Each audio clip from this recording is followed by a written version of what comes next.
This is among the dumbest. Why did Doge exist if they won't even sell the $10 million worth of contraceptives to people who are willing to pay America for them? It's just also such a joke for all that we had to endure with Doge. And welcome back. You're listening to Hysteria, the podcast that will buy whoever projected that image of Donald Trump and Jeffrey Epstein on the side of Windsor Castle a drink. We will buy you a drink once you get out of jail. I know there's 4 of you. We'll splurge. It's pretty good. Send us your Venmo. We'll buy you a drink. Here's from the NBC News report regarding the incident where, as I mentioned, an image of Donald Trump and Jeffrey Epstein was projected on the side of Windsor Castle. The projections included photos of Trump and Epstein and of the two joined by First Lady Melania Trump, with Epstein and his co-conspirator Ghislaine Maxwell, and of a lewd birthday message Trump allegedly sent Epstein in 2003 for a 50th birthday book. No Prince Andrew. Low-hanging fruit. Come on. I think that, like, if you would have done that in the UK, you would have gotten in, like, bigger trouble, though. Maybe. I feel like they're not really that much for Prince Andrew. Maybe Prince Andrew did it. He was like, yeah. He's like, nothing to see here. This guy was his best friend, not me. I was just Ghislaine's best friend. It's totally different. Thames Valley Police said in a statement Tuesday night that they arrested 4 adults on suspicion of malicious communications following a public stunt in Windsor. I love that. I love imagining that in a posh British accent. Malicious communications. The police added that they will conduct an investigation into the incident and that all 4 people arrested remain in custody. Good for them. Free the funny 4. Free the funny 4, indeed. So, Erin, just a quick update on the story that we mentioned in our last show. Last week, Chuck Schumer made a surprise attempt to force a vote demanding the Justice Department release the Jeffrey Epstein files. The Senate voted 51-49 to table the measure, with 2 Republicans, Rand Paul and Josh Hawley, voting across party lines. Though this attempt for release failed, Schumer said it still succeeded in drawing attention to the fact that Republicans do not want the files released, though some Republicans did say they simply objected to the vehicle. For example, Senator Tom Tillis said that if the matter came to the floor in a legitimate way, he would vote to make the Epstein files public, quote, in a heartbeat. I don't know. Okay. Maybe. Is he trying to have his Epstein no vote and eat it too? I don't know, but Erin, he may be called on it, because right now the bipartisan House effort to force a vote on releasing files is at 218, only 1 vote short. So the House has a non-zero chance of passing after the special election in Arizona to fill the vacant seat of Raul Grijalva. His daughter, Adelita, also a Democrat, is expected to win the seat. Massey, Boebert, MTG, and Nancy Mace have all signed on with the fearsome foursome. Look at strange bedfellows, right? But several other Republicans have been calling for the release of the files who have not even signed on. When asked, Senate Majority Leader John Thune said, "What I can tell you is I believe the transparency is always best, and you get as much information out there as you possibly can in a way that protects the rights of victims. I'm all for transparency and disclosure," he told reporters. So it looks like Republicans will get all the chances possible to show how transparent they really want to be. I mean, this stuff isn't going away. No. The Epstein thing is not going away. No. Because there are enough people in this country who are in positions of power who are like, you know what?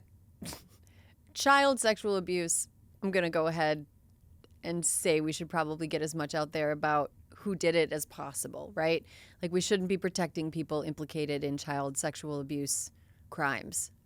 But then there are people who are like, you know what? I hate child sexual abuse if and only if it makes Democrats look bad. And that, to me, is like a shameful and true. A deep sickness. You are like sick in the soul. If you are like, oh, well, it might make my guy look bad, so actually I can look the other way. Like, I mean, to those people, I wish Olivia Benson haunts them like the ghost of Christmas past, present, and future.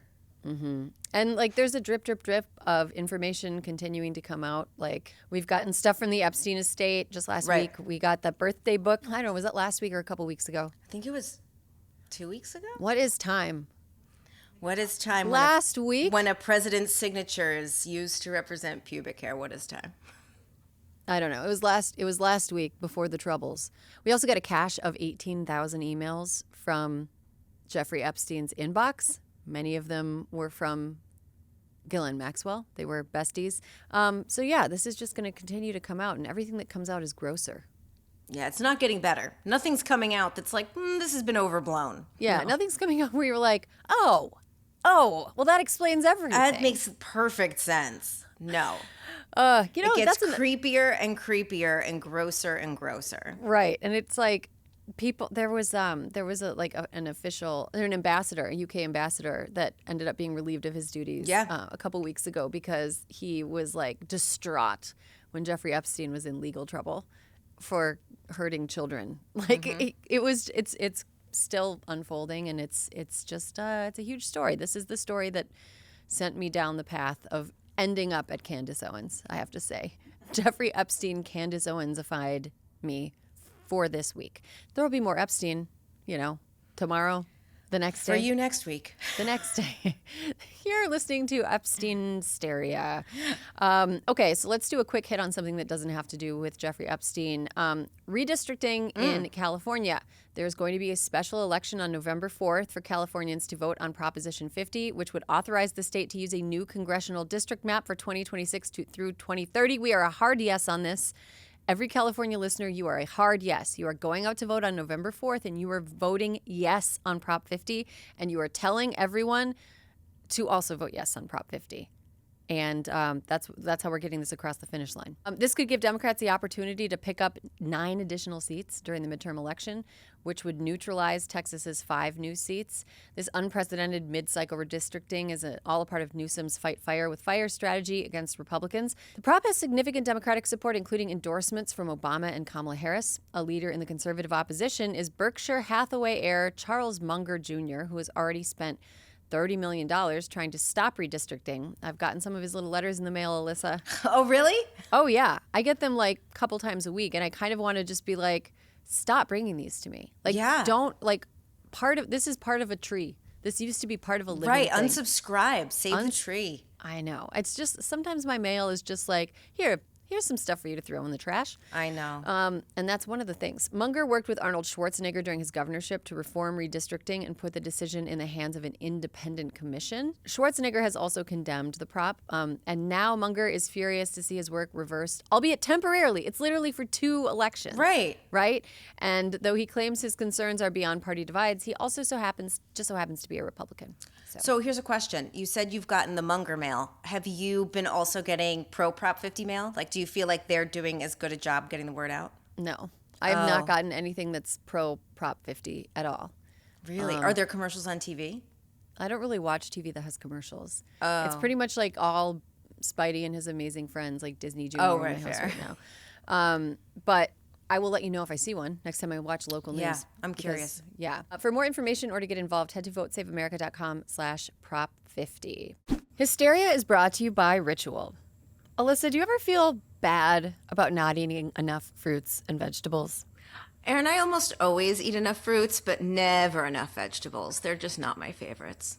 My problem is I screw up at the grocery store, right? What do you mean? I buy too many vegetables, and then they all go bad, and then the next time I'm like, don't buy so many vegetables. It is like a seesaw of buying too, because I don't like throwing away food.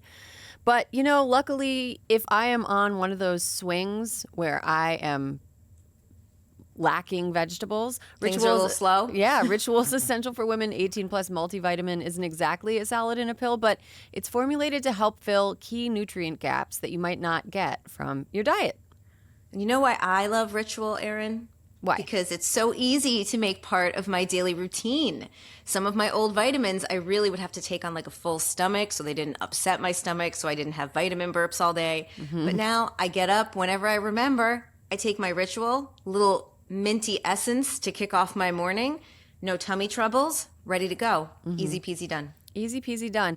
And it's also, well, it works. We know it works. They've conducted a university-led clinical trial for their Essential Women 18 Plus multivitamin to assess its efficacy. And the results were that it increased vitamin D levels by 43% and omega-3 DHA levels by 41% in just 12 weeks.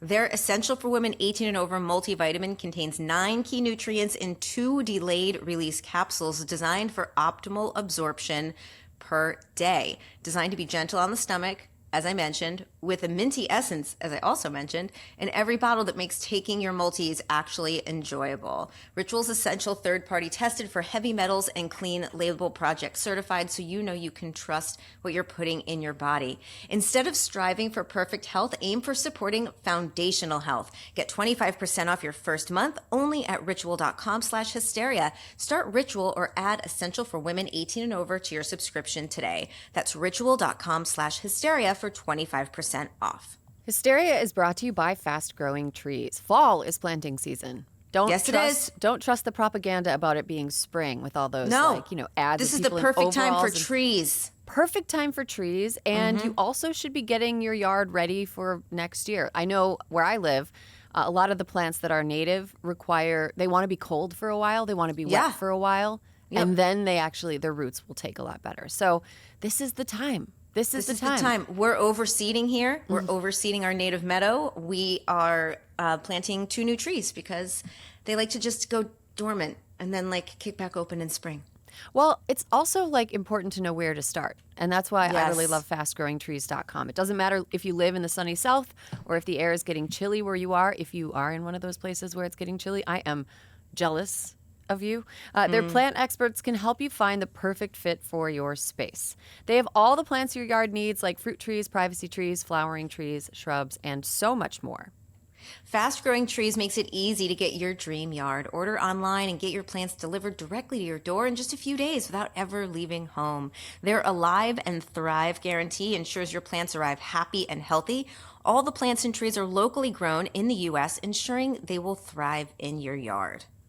I have to say, in a world that feels very chaotic, gardening and taking care of a lawn or taking care, I mean, you know what I mean, a lawn, the ground in front of your house, whatever. Right. That makes you feel a sense of happiness. Pride. Pride, accomplishment. 100%. And in addition to being just looking nice and adding some shade and making your house feel a little more like your home, it also is just it's nice. I like doing it. It's special. It's special. And you know what? It's special and it's helpful if you have somebody guiding you so that you're not killing everything. Right. Because that is demoralizing. Right? Big yard, small yard, no yard. We've got over 6,000 plants to fit any space, from indoor plants to fruit trees to full-size privacy trees and more. Their 14-point quality checklist ensures you're getting the best quality plants possible. Each plant is cared for individually based on its needs, from watering routines to the amount of sunlight, giving your plants the care they deserve from the time they start growing to when they ship to your home. Erin, you can talk to a plant expert about your soil type, landscape design, how to take care of your plants, and everything else you need. No green thumb is required. Imagine the frustration of bringing new plants home from the store just to see them die in days or weeks. Wanting to get into plants gardening but have no experience? Their website has all the information you need, and every plant comes with instructions and tips to care for your new plant. This fall, they have the best deals for your yard, up to half off on select plants and other deals. And listeners to our show get 15% off their first purchase when using code HYSTERIA at checkout. That's 15% off at fastgrowingtrees.com using the code HYSTERIA at checkout. Now's the perfect time to plant. Use Hysteria to save today. Offer is valid for a limited time. Terms and conditions may apply. Check out the link below or in the show notes and support the show. All right, another quick hit. Earlier this year, Erin, the Trump administration announced that the State Department the State Department planned to destroy $10 million worth of taxpayer-funded contraceptives that were meant for low-income women abroad. This followed Trump's larger-scale dismantling of foreign aid projects. Just the sheer fact that he's let it burn. Nobody on the planet should use it. It is just it's so wasteful. Think of all the things that, anyway. The stockpile of IUDs, implants, and pills was stuck in a warehouse in the Flanders region of Belgium. The destruction of these goods was estimated to cost $167,000 alone. On Thursday, the Trump administration told the New York Times the destruction was complete. However, just a day later, Belgian officials debunked that claim in the response to the Times, stating that the stock was still all there in the warehouse.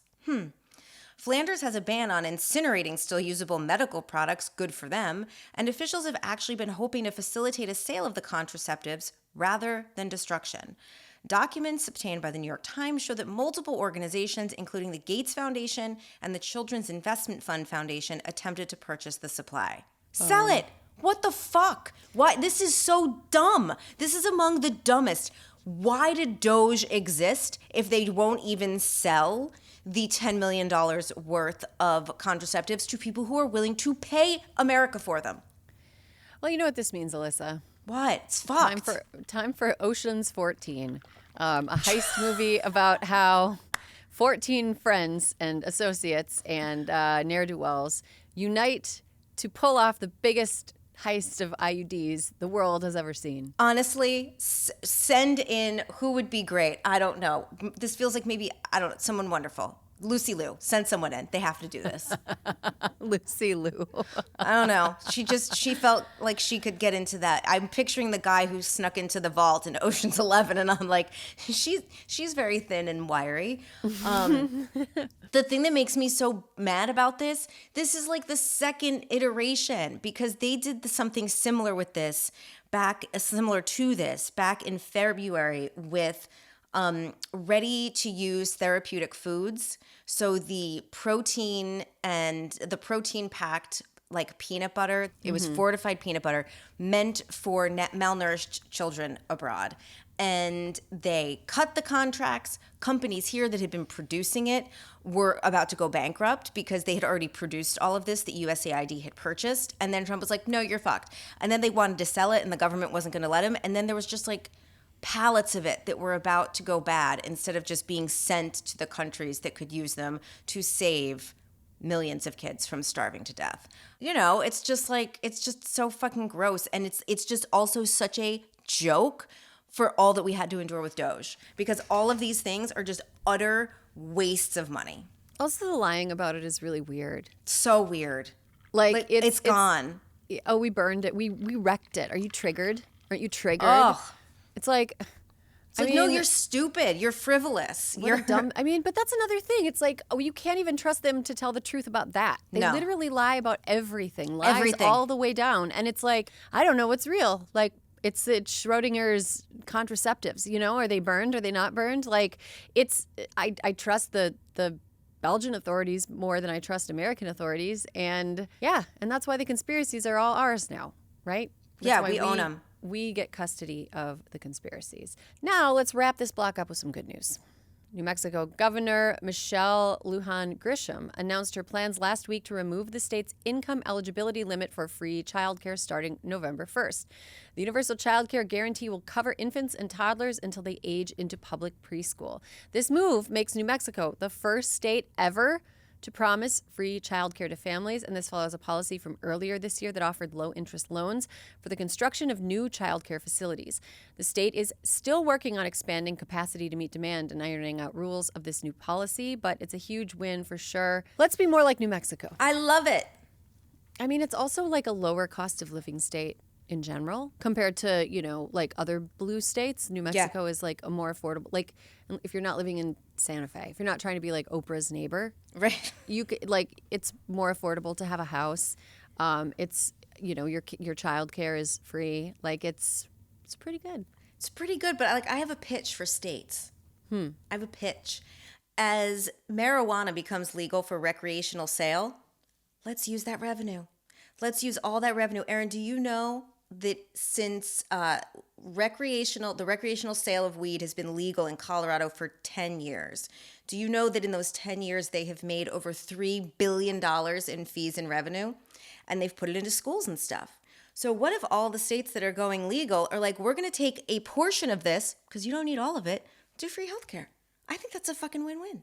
Absolutely. Also, it's kind of funny to imagine, like, smoking a joint or eating an edible and being like, I'm eating a school right now. I'm doing good work. I am contributing to societal goods. I mean, I just think it's great. I think that's what should happen. Wake and bake is helpful. Everybody should be doing it. Everyone should wake and bake. Look what you're doing. You could fund. Think of, like, I don't know. I think that we all have things that need fixing, but we all know that if we start with kids, there are just better outcomes when you invest them at a young age. So I say weed revenue for childcare. Absolutely. All right. Alyssa for governor of New Mexico, although their current governor is doing a good job. So for sure. Yeah, when she's done. I just hope Kathy Hochul's listening to me, since weed just became recreational in New York like a couple years ago. Use it for schools. You hear that, Kathy? And go Bills. Fine. Go Bills. Go Bills. Go Bills. All Bills right. Mafia. We're going to take a quick break. When we come back, we're going to talk about an article that we haven't stopped thinking about for weeks. Hysteria is brought to you by Haya. I have the pickiest child in the world. Sassy The pickiest one, gold medalist. If there was a picky eating Olympics, she would be the Simone Biles of those. She would just clean up. Well, we all have to be good at something. Chicken nuggets? No way, man. Like way. Oh, she will sometimes take like a little nibble out of a nugget, and I consider that a victory. But last night, I had to tell her that if she didn't eat her mac and cheese, I was going to give it to her little sister, who was 1, and that if she didn't eat food for long enough and the little sister ate more, then she would turn back into a baby, and the little sister would get bigger than her. That's incredible. And she did eat her mac and cheese, genius. but I don't like having to lie about science to my child to get her to eat. I mean, I honestly consider myself lucky that Haya vitamins exist because I think her body is 95% Haya vitamins at this point. She is the pickiest child, and she absolutely loves her Haya vitamins, and I can feel good giving them to her because they have what she needs. Doesn't she have a special little name for them? She calls them alphaba vitamins because Alphaba vitamins. Some of them they're green, pink, and yellow. And Right. so green and pink are like alphaba and Glinda from Wicked. Right. And yellow, I don't know what that stands for. Maybe the Yellow Brick Road. I don't know. Typical children's vitamins are basically candy in disguise. And, you know, my daughter loves candy. She would eat candy all day if she could. But this is not candy. This does not have sugar, unhealthy chemicals, or other gummy additives. Haya's chewable children's vitamin is great. It does what it's supposed to do. It tastes great. It's perfect for picky eaters. It's non-GMO, vegan, dairy-free, allergy-free, gelatin-free, nut-free, and everything else that you can imagine. Every All single the batch, freeze. every single batch is third-party tested for heavy metals and microbials in a qualified GMP-compliant lab using scientifically validated testing methods, so you know the product is safe and nutritious. Haya is designed for kids 2 and up and sent straight to your door, so parents have one less thing to worry about. And are you tired of battling with your kid to eat their greens? Am I? Are you? I am. It is a daily argument. Haya has kids' daily greens and superfoods, a chocolate-flavored greens powder designed specifically for kids, packed with 55 plus whole food ingredients to support brain power, development, and digestion. Just scoop, shake, and sip with milk or any non-dairy beverage for a delicious and nutritious boost your kids will actually enjoy. In my house, that is called Power Milk. Power milk. Don't we all need some? We've worked out a special deal with Haya for their best-selling children's vitamin. Receive 50% off your first order. To claim this deal, you must go to hayahealth.com/hysteria. This deal is not available on the regular website. Go to HIYAHEALTH.com/hysteria and get your kids the full body nourishment they need to grow into healthy adults. You're listening to Hysteria, the podcast for people who sometimes like to doom scroll the old-fashioned way with a newspaper. I do. I like to take my trusty green pen and scroll the paper. Yeah, right. And it's like doom, but slower, and there isn't a light on it that makes you crazy. You know. Yeah, like and your sometimes phone. a nice ad breaks it up. Right. You're not messing up your circadian rhythm if you're just sitting there reading the paper before bed. Totally. We're going to talk about a story that like really kind of it popped when it came out, and we didn't get around to talking about it. This month, Wired published a story about a surrogacy arrangement gone horribly wrong. It's a long and worthwhile read. Again, if you want to just like end by being like, what the fuck? But the short of it is that a woman went to extreme lengths to harass and ultimately sue her surrogate after the surrogate endured a harrowing pregnancy and stillbirth. The article highlights the dangers of power imbalances that can occur during a surrogacy arrangement and the ways the industry remains unregulated and driven by greed. The viral story inspired us to get into discussions surrounding the complex and under-discussed issue of surrogacy. All right, this is a little bit of a thorny topic, but Alyssa, like, what did you think of the article? I was really troubled by it. I was mostly troubled by how little I knew. You know what I mean? Like, I'm going to be 50 years old. I don't have kids. There's no reason I would know that much about it. But the thing about this article was that it is the darkest, like it felt to me like such a dark part of society that we just don't know enough about. I mean, when we talk about the woman, the intended parent, and the gestational carrier Smith, the scrutiny, these were the things that stuck out to me. The gestational carrier, of course, has to go through so many checks and balances, right? You want to make sure this person is good. There's like almost no scrutiny on the people who were trying to hire her, the intended parents. And what you find at the end of the article is that there were like a lot of fucking issues with the intended parent who maybe shouldn't have been able to engage in a relationship with a gestational carrier. Like, it was the trauma that this woman will have undergone. So she gets into a relationship with this woman bi. There are contracts in place. There are like, one of the things is that bi is not to identify this woman on social media by name or anything, which she does. Smith has no recourse. Like, that was the thing that I had not really thought about until I read this article, that no matter what, at the end of the 9 months, no matter what's happened between the two parties, the baby born is always the property of the intended parent. That was crazy. I did not realize how much of, even outside the baby, like, one of the issues in this article is an issue with the placenta in Smith, and that so many of the issues that she had were actually related to the DNA of the intended parents. And she was not made aware of any of the potential complications. What this woman has suffered. The other thing that I thought was crazy is that Smith was at a job when this started that had insurance. Her insurance was going to cover her, even though she was acting as a surrogate, and it would help cover her medical expenses, etc. When she went to change jobs, she made it clear to the surrogacy agency, like, she seems to have followed all the checks and balances. What happened, though, because of the change in insurance, it sent the intended parent into outer orbit. She starts calling this woman's job and her insurance, and they're having conversations with her. I just didn't understand, like, how with HIPAA that's like a thing, like how you can do that. But she has basically sued this woman into oblivion for having a stillbirth, which she says was her fault, which there is no evidence of the fact that it is her fault. And this woman's life may be completely ruined because of it.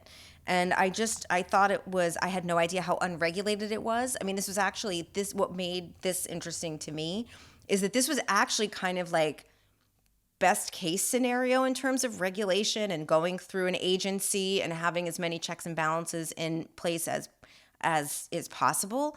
But it was very eye-opening to me. I read it when it came out, and then I read it again this morning. It was shocking to me. Yeah, I mean, surrogacy is, I have a moral issue with surrogacy. I think that there's something that is kind of hard to overcome about the power imbalance between a person, like, basically like renting a person's body. Like, I can't go out and sell one of my kidneys, even if I wanted to. I can't go out and start the bidding on my heart if I die. I can't. Right, of course. I can't do that. And like, this is a way that people can sell their bodies, and they can basically have their bodies being like essentially like taken over by somebody else who tries to who views their bodies as their property during the course of the pregnancy. Right. Which is like, I don't know, you don't make that much money as a surrogate. No, it's like I was shocked by that too. Yeah. I mean, not that I don't think anyone's doing surrogacy to get rich, but I still did think there would be more of an upside. Mm-hmm.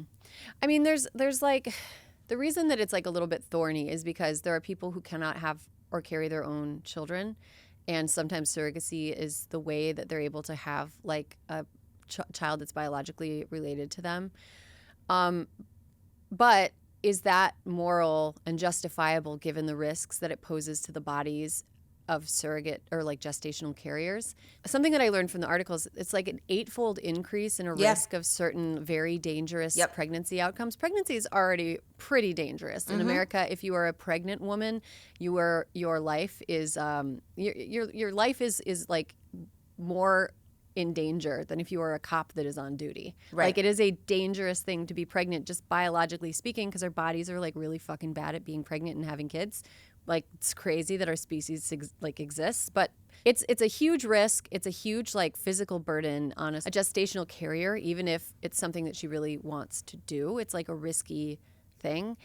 So I'm kind of like, I don't know. I mean, in the U.S., the surrogacy industry is worth $22.4 billion, and it's forecasted to grow to a $200 billion industry over the next 10 years. That does not feel good to me. Like, especially with a like increasing stratification and like a bigger gap between people who have money and people who don't. In something that's so wildly unregulated.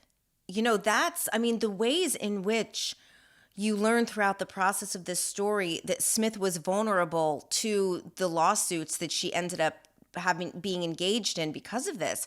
I mean, it's like there are so many trap doors that, you know, I think you assume, or I assume, that if you want a child so badly, that this is this is a financially available option for you, that you want to set everyone up for success. And this was just, I mean, one of the things that was so crazy is that the woman who was the intended parent, the stress she heaped on this woman. Like, there was a small issue about the insurance, and it says that the day that that Smith ended up having to go to the emergency room, she had received something like 54 text messages about this. You know, for me, like, I do, because I don't have kids, you know, you meet people like you, right? So I know a lot of people who have done surrogacy and or who thought about it, and, you know, I think and a lot of them were just like, didn't do it because they felt like it was too unregulated and that there's just too much chance that something could go really sideways. And I feel like this article was the embodiment. Also, at the end, the thing that was bonkers that I had never considered is that one of the things that Bai talks about is how she believes that a model for surrogacy is in the anti-abortion lobby. And that in the surrogacy of in the vein of surrogacy, that the baby's life should always be put first. I think that's terrifying. No, I'm sorry. No. Oh my God, that's horrible. It's very like, you know, I know everything gets compared to Handmaid's Tale, but Handmaid's Tale itself was written based on the way that women have been treated and are being treated in the world. And so that's why there's so many comparisons to it that still exist. But it's like surrogacy is expensive in the US, right? And it's cheaper if you go abroad. And I met a woman once who was utilizing a surrogate in Ukraine. And like, you know, so then it becomes this really like a global issue. I know that like in Nepal and India, there are surrogacy houses. And I know that after the giant earthquake in Kathmandu in 2015, I want to say, that some wealthy couples who were utilizing Nepali surrogates sent helicopters to fly the babies out. Yes, I remember that. I remember that. Yeah, It's like, it's so gross. The body that produces the baby is both the most important and the most scorned element of this, and it's such a microcosm of the way that we view, like, not to be all woo-woo, but it's such a like microcosm of the way we view like birth and pregnancy. Oh, absolutely. In general, like I feel like we don't understand it fully. And like, I mean, having had 2 kids, like I've learned a lot about pregnancy, and a thing I've learned about pregnancy is doctors who've spent their entire careers working with pregnant women don't know very much about pregnancy. It is like it is so mysterious. There are so many factors at play. Like we recently learned that if you carry a baby to a certain point in gestation, that their DNA, whether or not that baby's ever born, their DNA like lives in your body like forever. Really? Yeah. And like, so that's why like some people. That's a little spooky. I know, it's very spooky. So like, you know, even if you like, God forbid, suffer a miscarriage or something, that baby is still like a part of you. And any subsequent babies you like carry meet that baby in utero. It's like so spooky. So like if you have 3 kids, the youngest one comes out having already basically met kid 2. That's and bananas. Kid 1. Yeah, they've like hung out. Their blood's hung out, or like their DNA is hung out. You know what I mean? It's kind of like the equivalent. I can't believe I'm going to say this. It's like the equivalent of like when you get a new cat and you have another cat and you like take their hair and you smell it to desensitize them. That's exactly what it's like. Right? Alyssa. But like in your belly. That's exactly what it's like. But we're also learning things that are about like the importance of birth, mother, and child bonding. Yeah. And like and how like adoption at birth can actually be like pretty traumatic. for both parties involved. Like, and it maybe isn't in the best interest of the baby to have them taken away from their birth mother right away. Like, Right. and definitely not in the best interest of the mother, because those two are basically like tethered early in their lives. So like, what we're doing with surrogacy is we're putting, in many cases, non-genetically related material into the uterus of a gestational carrier, subjecting her to higher amounts of risk. And then also, like, we don't know what this does to like the baby long term. This is like, it's very hard to study pregnancy ethically. It's very hard to study, like, to have experiments that are involving like fetuses, because it's like not ethical. But like, what we can say is there's a lot of things we don't know about, like how safe this is for both the gestational carrier and for the resulting baby. And like, I don't like want to be judgmental. I do want to be judgmental. I think that I think that surrogacy should be something that is so regulated that you have to jump through just as many hoops in order to use a surrogate as you would to like adopt a human baby. And there should be more hoops to adopt a human baby as well, because you are directly like taking custody or like taking a vested interest in somebody else's body. Right. Well, and also, if in the world we lived in, a woman's value wasn't so tied to whether or not she's had kids, like I think that there are a lot of people, and I know people who just were like so desperate to have a baby. It was something that was so important to them. But like for me, it wasn't anything that was like, it didn't control my thoughts. You know what I mean? Like I would think about it, but it wasn't something that overwhelmed me. But like I had thought about it, like when I was like, well, I don't have any egg, but I don't know, would this ever work? But it's like, but I thought about it at the time because I'm like, am I going to be a nobody if I never have kids? Do you know what I mean? Like, no, but that's what the world does to you. And so I think that like maybe if we changed how we talked about things, which in the current political landscape where it's like, if you don't have kids, you shouldn't even have a vote. It's not going to make surrogacy safer if that sort of, campaign takes foot. Yeah, and then sometimes there are things that are like completely outside of somebody's control that make them like physically incapable of carrying children. Like I have a couple of friends that like shortly after they got together, they were like testing to see like if they were fertile. They were like seeing a fertility doctor, and the fertility doctor was like, "You both have cancer," and like so they had to like make a bunch of embryos real quick, like before they got cancer treatment, and then they had to use a surrogate. And so like that's a situation where I'm like, okay, I totally understand it. When it comes to like celebrities who are like, I just don't want to be pregnant, I don't know how I can find that justifiable. Well, the one thing that I did think was interesting in this story was that the agency that they brokered the surrogacy through would only do it for people with medical necessity. Now we've learned through Maha that getting a letter from your doctor that says we're afraid Alyssa's going to get a pimple if she gets the COVID vaccine suffices as medical excuse. But I did find that part of the like process in this, I was like, oh, well, at least there are some places where you have to like medically prove that this is something you could not possibly do on your own. Mm-hmm. But then outside of the borders of the U.S., it's like the Wild West. Like if you have enough money, absolutely. If you've got the will and like enough money to buy a house in a developing country, in the global South, you can probably find a gestational carrier, subject their body to like untold risk, and then just like forget about them forever. Just forget about them. Crazy. Forever. I think something that we should also kind of maybe round this conversation out with is like the only reason we know about this fucking crazy story is because Bi spoke out to Wired. I don't know why. People only talk to the press when they think it will benefit them.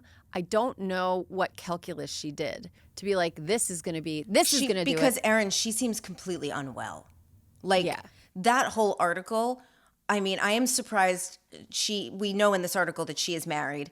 Her husband should have stepped in front of this this freight train. She seems deeply unwell. Yeah.